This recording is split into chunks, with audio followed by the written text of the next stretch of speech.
Una pa siguro ta dito sa Nazareth ron, ah, present day nga Basilica of the Annunciation. Papug ko ka-timing unsay ilahang pagsaulog dito, no? Uh, Naay daghang mga pilgrims, siguro bibo. Okay? So, kining kapistahan sa tibuok simbahan, no?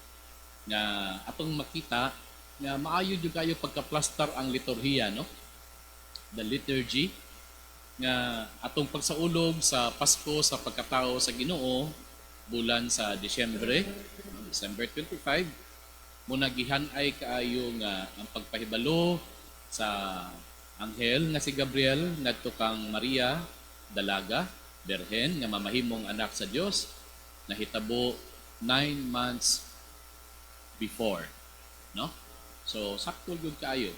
Marso, 9 months later, may mugso ang bata nga si Jesus.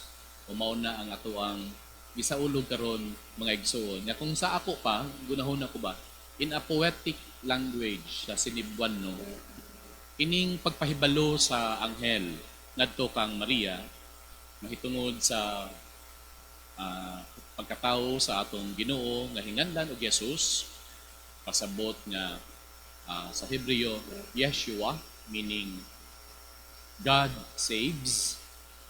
Luwas kita sa Ginoo, pinaagi ning bata. Usa kini ka, again in a poetic language, nadungog lang po na ako ni sa mga kaparian. Sama ni sa usa ka unang bidlisiw sa adlaw. Unang bidlisiw sa adlaw. The first ray of dawn. Kanang inibitawang adlaw karon kay init na maron magpatara ka diha. Init na jud kaayo na. Pero kanang mag-atang ka sa pagsubang sa adlaw, ang una gyud nga mo kanang bidlisyo nga motuhop kung daw na may mga panganod mo na nindot kayo tan-awon, no? Picturist kayo na kay camera nga powerful kayo, nindot kayo na syatan mo na gitawag nga unang bidlisyo sa adlaw.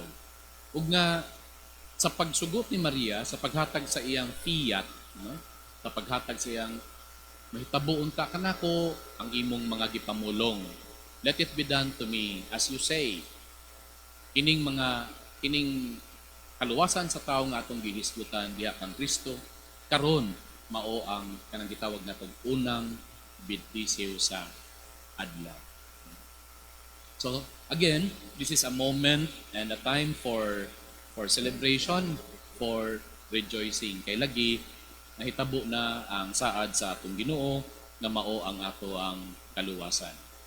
Kining maong bahina sa kinabuhi ni Maria nga ato ang madungog diha nga gisangyaw sa ebanghelyo, ikadaghan nga higayon nato ni nga madungog. Yani siguro tungod kay sa makadaghan naman nato madungog, mura ba og it becomes just like any ordinary words. Pero sa tinuod lang kung atong tagaan og kanang pagtagad yun, mao ra ba gyud ni ang ato ang kaluwasan, no? Imagine ha, sa usa ka adlaw by praying the Angelus. Anong Angelus? So 3 times we are proclaiming this part of the gospel already. Kunya kining maong bahina sa ebanghelyo ni San Lucas kung hinumdum ta, daghang pong higayon sa liturhiya sa simbahan nga ato aning kanunay nga madungog. Karong adlaw, Annunciation, no? Una ni siya sa tuig. Kunya adto ta sa solemnidad sa Immaculate Conception, no? So December. Kunya kanang 4th Sunday of Advent, no? So daghan jud kayong higayon nga ato aning madungog. Nga again, as I have said, nindot kayo nga kanunay we have to relive this, no?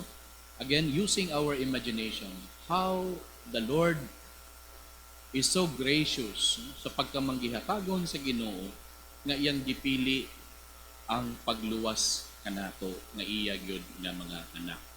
So muni ang nindot kayo nga ato ang tagaan og pagtagan. Ug diri sa kinabuhi ni Maria, to ato ang pamalandungan sa makadyot, makita nato ang yano nga babayi. Simple, Kunya sa iyahang pagka mapaubsanon, humble, o diha sa iyang pagkamasinugtanon sa plano sa Dios, bisan sa dihang tungura wala pa niya masabtan ang laraw sa Ginoo sa iyang kinabuhi. Makaingon kita nga diha kang Maria, ang usa ka simple nga personal nga plano gihimo sa Ginoo nga hingpit. So from a very simple, humble plan, na simple ra gyud kayo. Magminyo sila ni San Jose, kumaniana will settle as an ordinary couple in Nazareth. Kunya manganak, ingon ana lang. That's how simple life also in the ancient Mediterranean world. In the first century Palestine, ingon ana.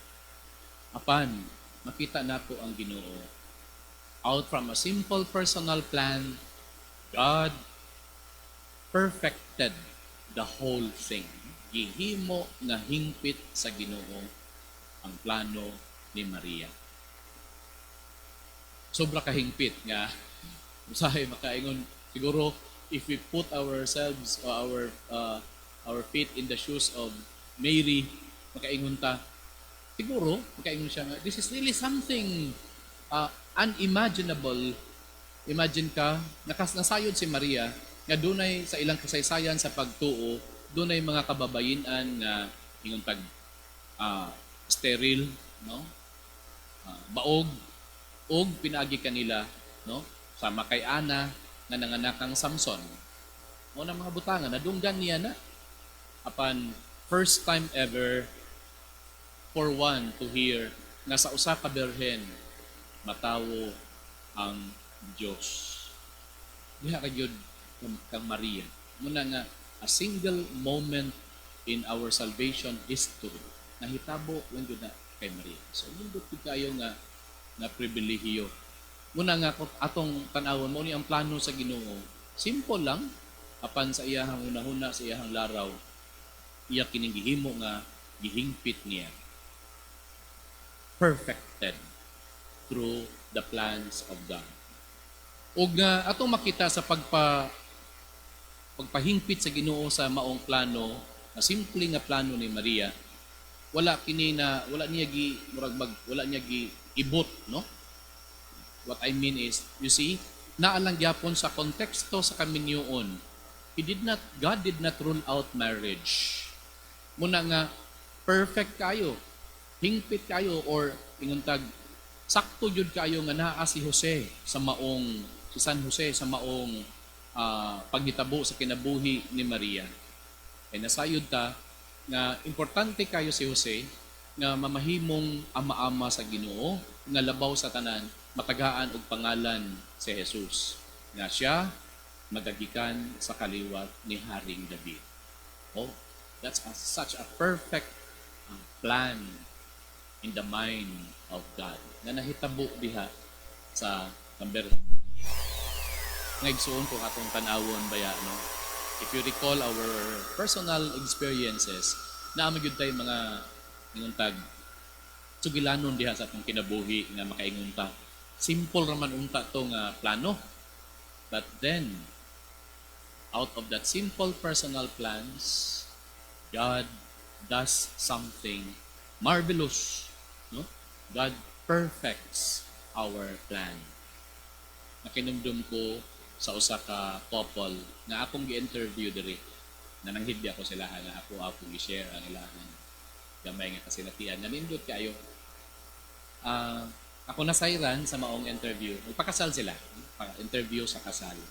Sa maong interview, ako nasayran nga 12 years na dahil silang nag-ipon nga wala makasal. Nga wala sila anak. Ikaw, dugay lagi kayo. Dugay lagi kayo mo nagpakasal. Siya lagi, Father. Pero kini nga experience, Father, kanang talagsaon yung kayo. Ng ilahang gi-share. Ingon nila, 12 years me nga nag-uban na walay anak.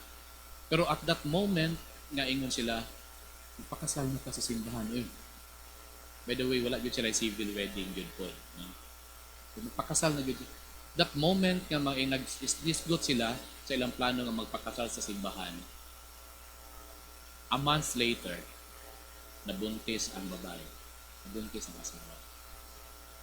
May istorya sila sa ako, with Terry Eye. No? Nasayod ko nga sa kalipay. Kalipay. Siyempre, kung tingin ng pangandoy nga, mabuntis na siya, magkaanak na sila, pero wala pa bang jud gasahi. Pero sa dihang, isgot na lagi sila nga magpakasal na sa simbahan.